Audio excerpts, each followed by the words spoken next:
Welcome one and all to the final installment of Dragon Ball Dissection December for 2021.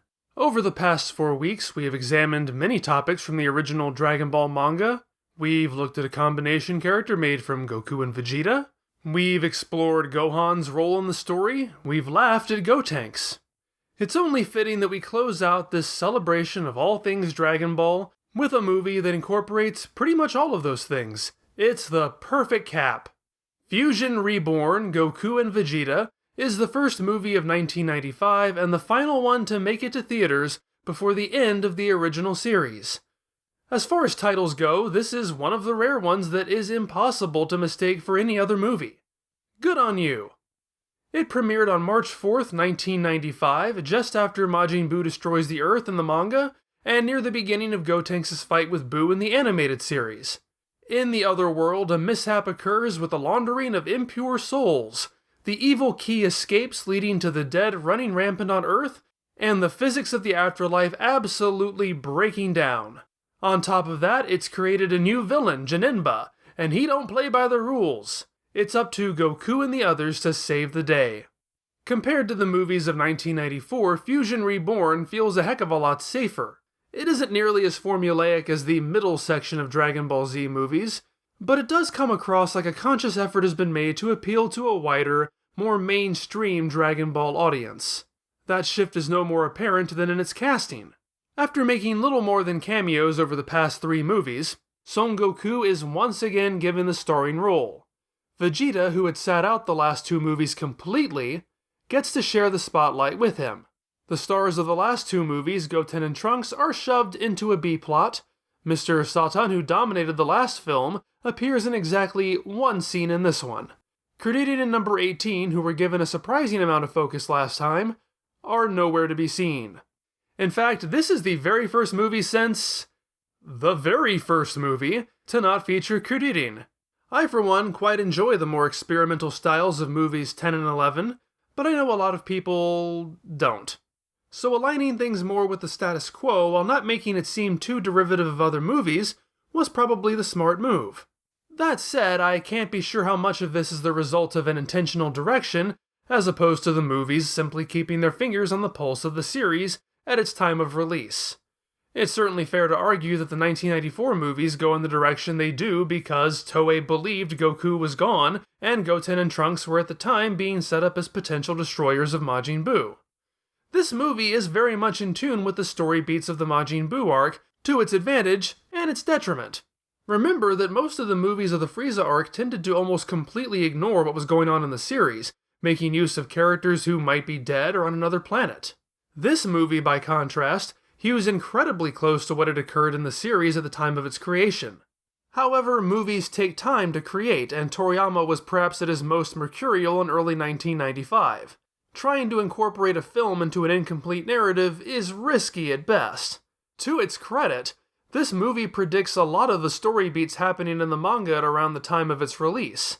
But hilariously, it gets just as much completely wrong. Janemba is, well, he's Buu. Let's not mince words, he is a movie version of Buu. He is a big goofy blob who can use crazy powers, who eventually morphs into a sleeker, less interesting version of himself. Just like in the real story, Vegeta returns as a dead warrior and he and Goku must combine together in order to take on the enemy. This is amazingly on the nose. I don't think a movie has come this close to mimicking the series since Garlic Jr. borrowed the 2-on-1 Raditz fight. That one, however, was clearly inspired by the series. This one seemingly just happened to get it right. After all, as I said 2 weeks ago, Vegetto only exists because this movie planned to fuse Goku and Vegeta together before Toriyama got a chance to. It's not quite to the level of astonishment as Dende becoming Earth's god, but it's pretty close. Goku at one point tells Janemba that he hasn't used Super Saiyan 3 against an opponent since Majin Buu. Obviously, all the movies simply pluck the characters out of the story at whatever point they happen to write it. Strictly speaking, this only necessitates the movie being placed after Goku fights Majin Buu the first time and returns to the afterlife, roughly around the Gotenks fight given the status of most of the characters. However, the only logical inference to make from Goku's line is that this would have to take place after Buu is defeated. Otherwise, why is everyone so calm and not, dead? Trying to parse it from that perspective becomes an amusing mess. Goku and Vegeta are both still dead, which is especially funny for the former as that had already been rendered untrue in the manga. Gohan still has his original eyes, thank goodness, so apparently he never got his Kaioshin power-up. For some reason, Videl acts like she's never seen Shenlong, which really has no excuse given how long that had been established. Mr. Satan retains his buff physique instead of his post-Boo friendship withering.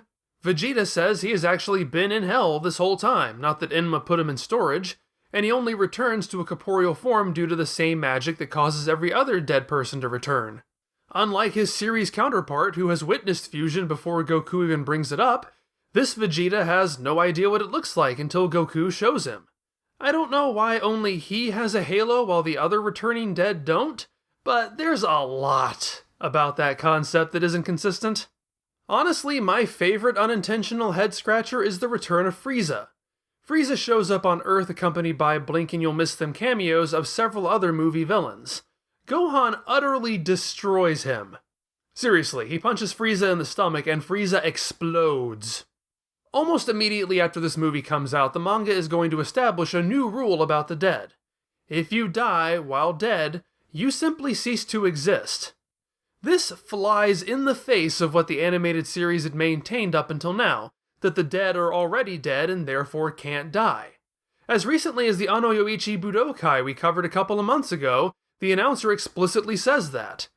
So if Frieza is dead and Gohan kills him, doesn't that mean Frieza is kaput? If only this one action right here could have spared us all of Frieza's later returns, I'd probably call this my favorite movie. But retroactively applying that logic sure puts a darker spin on all those goofy zombie heads Gohan and Videl shatter into non-existence. Still, it's not entirely fair to criticize the movie failing to make sense due to plot elements that had not yet been written. After all, there are so many things in this movie that don't make any sense all on their own. I already mentioned Vegeta, but there is no consistency in how the dead are treated here. Are all the other planets in the universe seeing a Walking Dead uprising, or is it just Earth? Why are some of the dead perfectly restored in mind and body, while others are decaying, shambling corpses? It's certainly not a monkey's paw kind of wish. Giuliano here has been dead for 60 years. There's no way her corpse still looks that good without some kind of mystical intervention. Do tanks have souls? Did these dead tanks come back to life? The movie uses a stylized, thick outline on objects in certain scenes, and at first I thought it was being used to distinguish the dead from the living.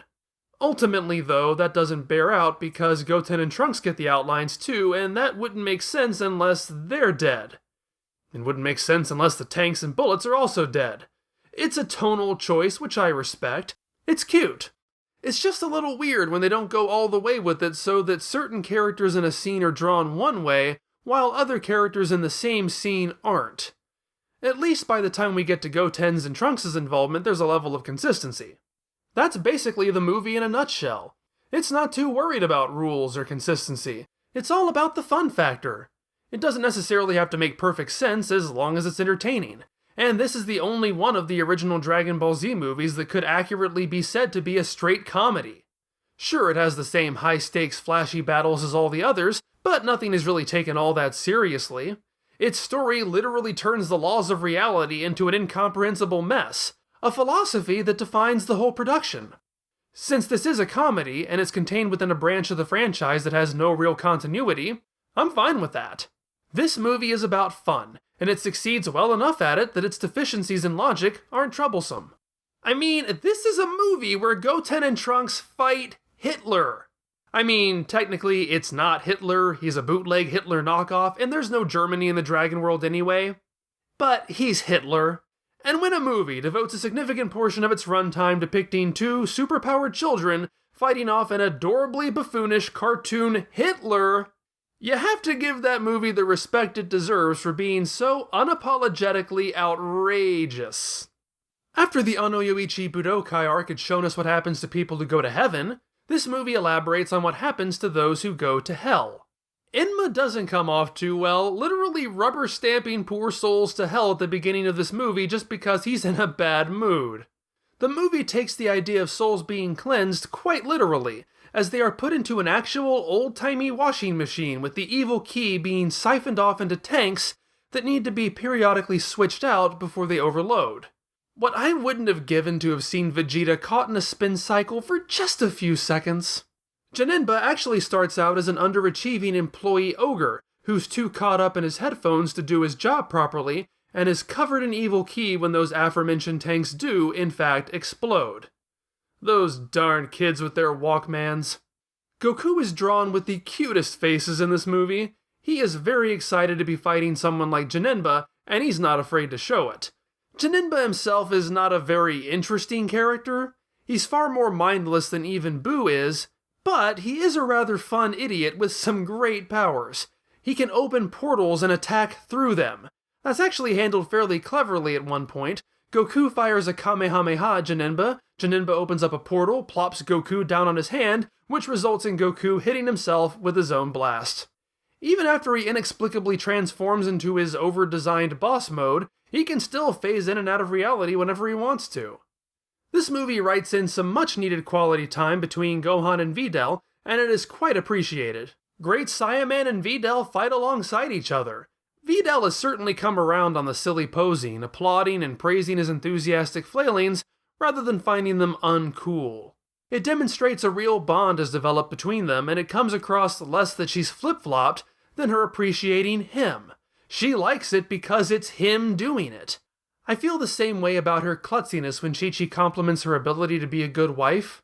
I fear they're already domesticating the character far more than I'd like, and the implications of a woman's role is uncomfortably on display. I mean, seriously, don't put the guest to work. But as far as her softness towards Gohan, I am much more on board with it here, after they've naturally developed a relationship over time, than I was with her, "I'll cut my hair so Senpai will notice me." There's a cute moment where Goten and Trunks are collecting Dragon Balls. Well, the moment is cute, but bringing in the Dragon Balls feels like a waste of time and just serves to give Bluma her only scene in this movie. They summon Shenlong only for him to say that he can't do anything about all the dead people. It's smart that the characters try, but it doesn't need to be in this movie. Anyway, cute moment. The boys fish a Dragon Ball out of a golf cup only for Goten to be beamed in the face by an approaching golf ball. Despite that indignity, he decides to nudge the ball into the cup anyway, giving the golfer a wonderful surprise. Like the Dragon Ball plot it's attached to, it's pretty useless, but it's a cute character moment. Even Vegeta is especially charming in this movie. A standout moment is when he tells Goku he'd rather die than fuse with him. Goku reminds him that he's already dead, and every one of Vegeta's resulting facial expressions is pure gold. Since I've already pointed out Vegeta's reluctance to combine with Goku so strongly parallels the original story, I have to go ahead and say this iteration handles that conflict so much better. It's not the same petty whining countered with the same "but think of your family" argument recycled again and again and again. Vegeta's reluctance here is far more understandable given the lower stakes. Nobody he knows has been taken from him. This fight hasn't gone on long enough to prove fusion is the only option. So while it is the same "I don't want to be one with you" following almost immediately after the movie standard "I'm not here to save you, I'll be the one to defeat you" shtick, it's at least more logically tolerable. Vegeta's gonna Vegeta, but it's Goku's strategy to convince him that wins me over because it's brilliant. He doesn't lay a guilt trip on Vegeta, he convinces him by negging him. I understand, Vegeta. It's only natural that I've gotten so much stronger than you. I've had my body and have been training against awesome guys like Paikuhan, while you've been stuck in the spin cycle in hell. Let's figure something else out. You're right. Fusion wouldn't work for us because we're just not on equal levels. That is so incredibly, wonderfully brutal. You can see in Vegeta's face that he knows exactly what Goku is doing, but he has to acquiesce because the blow to his ego is a far bigger priority. Finally, a character figures out how to temper Vegeta's worst impulses rather than giving in to his stupid tantrums. The last two arcs of Dragon Ball would be far better in my eyes if everyone treated Vegeta this way. And remember what I just said about Vegeta telling Goku he'd rather die than combine with him? In terms of eerie coincidences, nothing tops the fact that the manga includes a very similar exchange.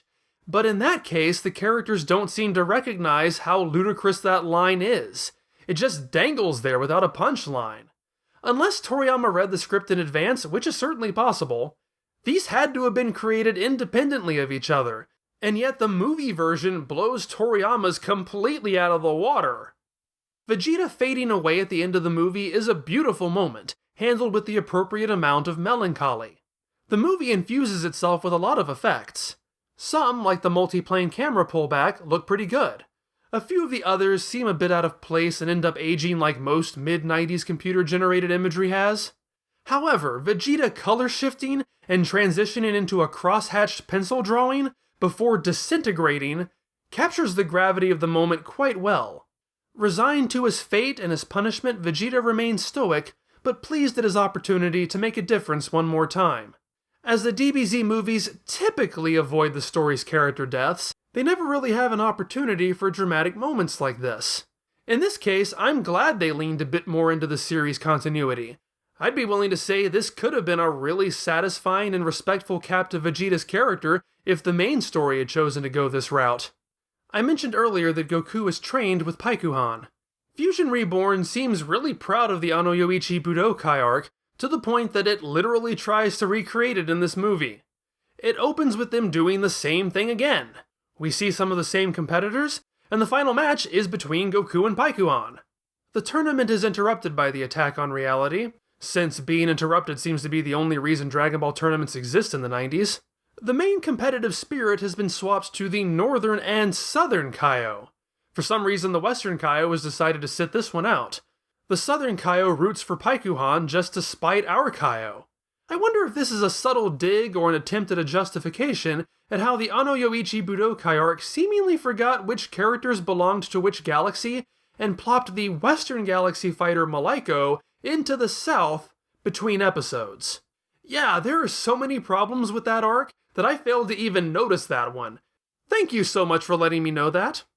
Anyway, that leads to my main point for bringing this up. Paikuhan serves a large role in this movie. When their fight is interrupted, the two of them head off to solve the problem. Goku takes for himself the juicy job of fighting the fun guy, while he selfishly leaves Paikuhan to dispel the magic barrier sealing Enma away. While physical attacks have no effect, Paikuhan learns in a moment of frustration that screaming insults at it cracks it. It's like the psychokinetic slime in Ghostbusters 2. And that is basically Paikuhan's whole role in this movie. He yells insults at giant blobs. Honestly, it's a huge improvement over his role in the Ano Yoichi Budokai arc.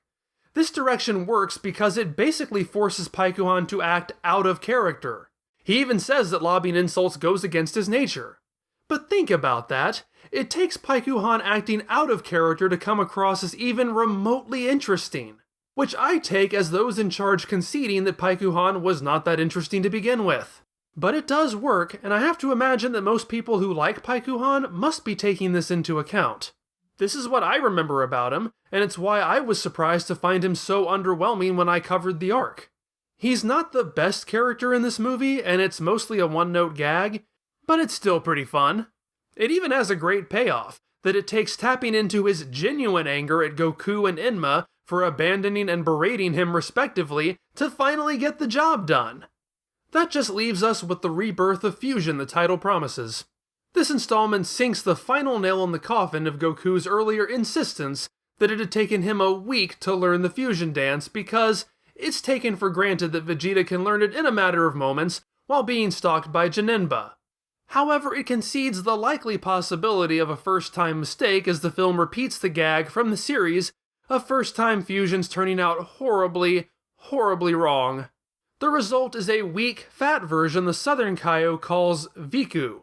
I don't know why it's not Veku, but that's just how he says it, and he's the only character to use the name, so that's what I have to go with. Viku has to survive 30 minutes before the fusion wears off, so now we have the exact opposite of Dragon Ball's usual problem. Time has to pass more quickly as opposed to being stretched out across months or years. Since that results in a montage, one of my favorite things invented by humans, I deem this to be good. There's an over-reliance on fart jokes I don't care for, but the rest is pretty solid comedy. Viku's blustering, "I'll overlook it this one time," would fit right at home in the mouth of Dr. Slump's resident useless superhero. Amazingly though, his unpredictable movements prove somewhat effective against Janemba, proving the Shen syndrome, or Shendrome if you will. And how can you not love the moment where Viku splits apart the instant Janemba tries to impale him? That's just good timing. Finally, we get the real Gogeta. He's a big deal. After all, the movie is named specifically for the idea of fusing Goku and Vegeta together. He's front and center on the poster. The looming threat of Gogeta's existence was enough to get Toriyama to alter his own story direction to accommodate him, despite beating Gogeta to the streets by over a month. It forced him to come up with the name Vegetto. That's a moniker so unintuitive that it apparently took Shonen Jump completely off guard. They added flavor text in the margins hyping up Gogeta, only to have egg on their faces the following week when the new character says his name is Vegetto. Did they assume? Did Toriyama tell them that's what he was naming the character only to change his mind at the last minute? What I'm trying to say is, Gogeta created a huge mess for the series, its creator, its publisher, and all of us. But now we finally get to see what all the fuss was about. We finally get Gogeta. He appears on screen for less than 2 minutes of this 50-minute movie. He barely does anything I could consider to be fighting. He does something, I don't know what, but it causes Janemba to sparkle and disintegrate before turning back into the ogre. Well, I hope that was worth it. I don't really care because I don't particularly care about Gogeta. I much prefer the fun action and comedy the movie delivers. But geez, this seems like this would have been a huge letdown for anyone truly excited about seeing this character. Viku has a larger role than he does. In terms of actual use, Toriyama pulls out the win on this one. From what I tend to see, the 12th Dragon Ball Z movie is typically regarded as one of the better movies. Given how overall silly it is, I'm kinda surprised so many fans like this. But I'm glad we're on the same page for once. Fusion Reborn, Goku and Vegeta manages to include the fighting and popular characters most fans seem to clamor for, and mixes it with wackiness and good character moments I appreciate, resulting in an outing that strikes a great balance. It's visually distinct, exciting, and ambitious, tying into the main story and other movies in multiple ways. I'll even go so far as to argue it's a proving ground for concepts that could very easily have bolstered the Buu arc. It's not often, or ever, I say that one of these movies is the series done better. And while its simplistic nature would keep me from saying so here, it does have the elements. It has Gogeta, and while the character itself does little to impress me, I much prefer the sequence of events leading up to him to Vegetto. I don't think I ever really took the time to truly appreciate this movie before, and while I still wouldn't put it up there with my favorites, it is a worthy entry indeed. That brings us to the end of Dragon Ball Dissection December. This one was quite a doozy I'll never forget. I kid you not when I say that the day the first installment came out, I got hit by a truck. As I crawled out of the street, only one thought came to mind. Must be a Vegetto fan who knows what's coming. I'm very lucky my injuries were only minor, but I gotta tell you, it's not easy to manipulate a mouse for 8 hours a day when your arm looks like this. But that's not what I came here to say. I always like to take the last moments of the last video of the year to thank all of you, so thank you. This is the second Dragon Ball Dissection December I have undertaken since this has become my full-time job. It still amazes me to be able to say that. Most of the time I still don't believe it. I don't believe that I get to do this. I'm so fortunate. Dragon Ball Dissection turns 10 next month. Thank you for sticking with me, for watching, for supporting, for enjoying, even for arguing and disagreeing. 2022 is going to be a big year. It certainly appears that this is the last Dragon Ball Dissection December that will be covering the original series, something that is difficult for me to believe. It is time I let all of you know that thanks to your support, I will be continuing Dragon Ball Dissection to include Dragon Ball GT. I hope you enjoy it. I hope I can bring the same level of quality to covering that series that you've come to expect over the years. Change is scary, and I can't deny that I'm looking forward to it with both excitement and trepidation. But there's still some original Dragon Ball to go, so when DBD continues in the new year, it will be with the Majin Buu arc Part 26. I hope you look forward to it. Don't forget that today is the last day to enter the contest to win a copy of Akira Toriyama's Manga Theater, a collection of his one-shot manga including the prototypes of what would become Dragon Ball. It's open to all December patrons. Details are in the description. I will see you next year.